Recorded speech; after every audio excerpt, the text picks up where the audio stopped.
go yell at the Republicans. Like, you've lost it. Like you've lost the plot in its entirety. You have no organizational capability, and you have no interest in actually organizing at all. And so I mean, I think actually, I would say like that's a big lesson I took from the last couple years, and I remember us talking about it too. Was like remove policy, remove even politics. There is a process problem among the Democratic Party where they're not actually used to being in conversation with their voters, and so I actually found a lot of the politicians to be uncomfortable with a legitimate expression of democracy, as I would say, of people actually pushing back and thinking of their jobs yeah. as having to hear that. Because one thing Yeah. I would always be like is if you had, to the point of indivisible or something. I'm like, if you were someone over the last couple of years who weren't engaging with the fact of how Americans felt about Biden, you were head in sand. What were you as a Oh politician yeah. outside? Like you could not tell me your constituents did not bring it up. You could not tell me that. I know that's true. And so Yeah. I'm like, some of it is actually because the party had talked so much about, duty to the president, and they would not talk about duty to their own voters. They didn't even see their own job as being reactive to those voters. And so I'm like, some of what you're talking about here Yes. is like not even just the people involved or even the policies that they choose, but that there is a process problem among partisan politics where I would actually say Republicans at this point under Trump are much more used to interacting with their base and the uncomforts of that than Democrats are. Oh yeah. And so some of that is literally, I think some of that indivisible uncomfort is because I think particularly congressional Democrats aren't used to being held accountable by their own voters. Oh yeah. No, this is. I mean, and it is reflected in the like high informational voter cycle. Democrats for years have trained their most loyal partisans into saying democracy is not important. These public servants are not accountable to the public. They are marginally the better option in comparison to the scary Republicans. And that's why you still hear it. I used to have a joke in my community where I'd be like, show me the pay stubs. Are you a DNC operative? Do you work for the Democratic Party? Why are you here defending the Democrats and their ineptitude for free? Like, it doesn't make any sense.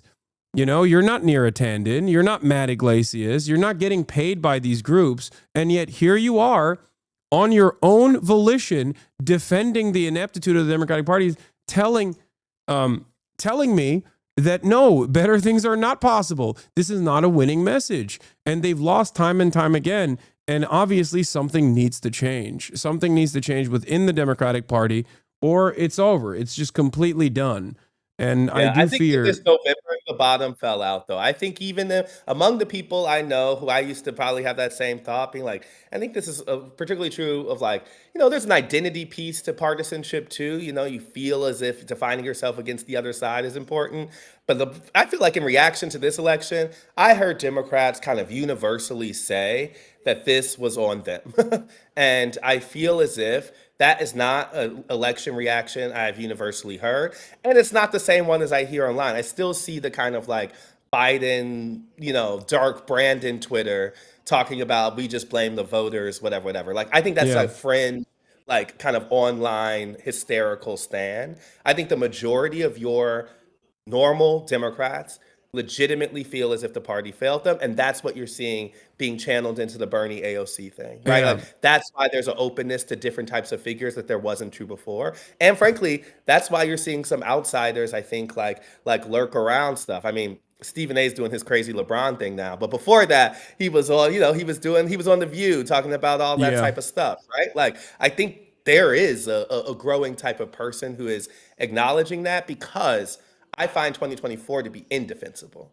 Like the route to how they got there, I don't think a person in good faith can really defend that as a working party. Yeah. So whether it's message, whether it's the individual politician, or whether it's process, it's definitely something. Like something led to that led to that disaster.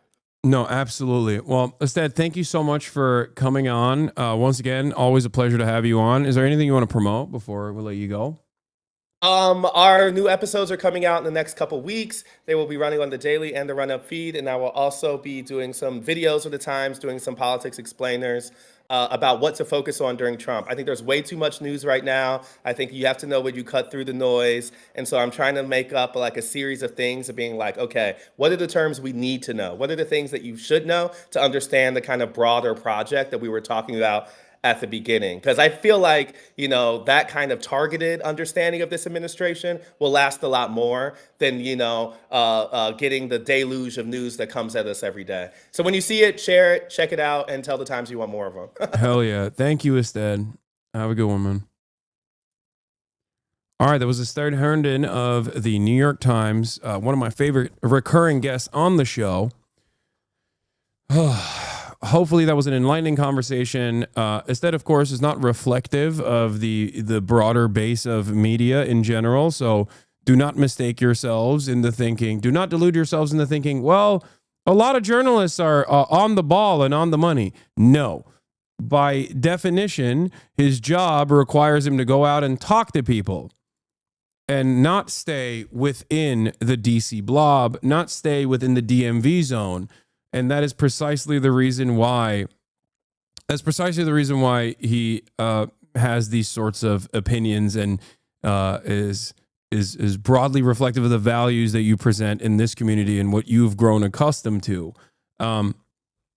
So remember that. But that's also part of the reason why I always say there are still fantastic journalists out there, and they're incredibly valuable. They're an unimaginably valuable resource, even at outlets such as the New York Times and many other places, despite the fact that on issues like Israel-Palestine, obviously, they have dropped the ball spectacularly, and not even dropped the ball, but like actively harm and do appeals to more genocide. So, going back to the conversation that was taking place beforehand, this is the last thing I wanted to show you. Vincent Warren being interviewed by Christiane Amanpour on CNN, the executive director for the Center for Constitutional Rights, talking specifically about the Turkish PhD student that was kidnapped by ICE agents and expeditiously shipped over to Louisiana to a favorable judge for subsequent deportation. Okay.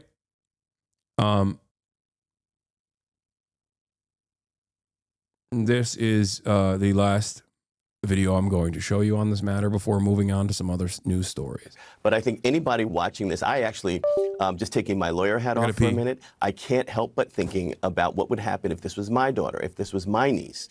How can we treat people in this manner? She's shocked by what's happening. And I think that when we take a look at it, we actually see that this is what the face of unfolding authoritarianism looks like in the context of the United States. I mean, it is truly dramatic. And I just wanted to, ask you, you said, how could it happen, but why is it happening? The Massachusetts Attorney General, Andrea Joy Campbell, has said, the footage of the arrest, a student here legally, is disturbing.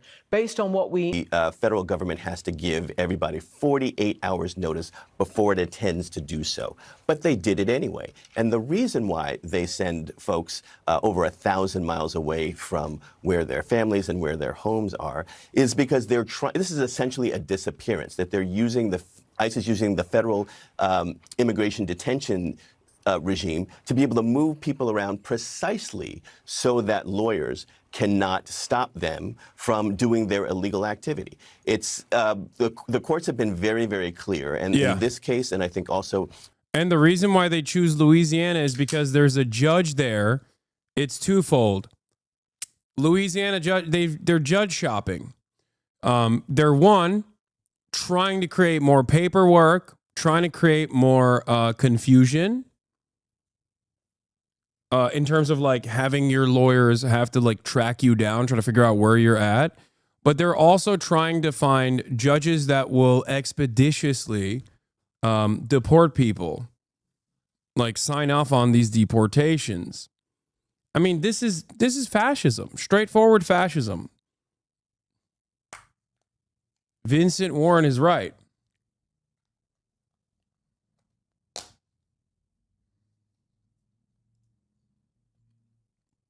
Yeah. Driving the news, Tufts University. Okay, between the lines, the detainees were sent to Louisiana due to logistical and political calculation. Mary Yannick, a clinical associate professor at law at Tulane University, told Axios. During his first term, criminal justice reform efforts in Louisiana reduced the state's prison population, and the space in jails was quickly filled by federal government contracts with ICE. On interstate travel like this, to say, you're not allowed to take this person, you're not allowed to, like, you know, get this person out of the state and send them to Louisiana, but that's why they do it fast. Okay. And also on top of that, there are more favorable judges that could expedite the process of deportation there.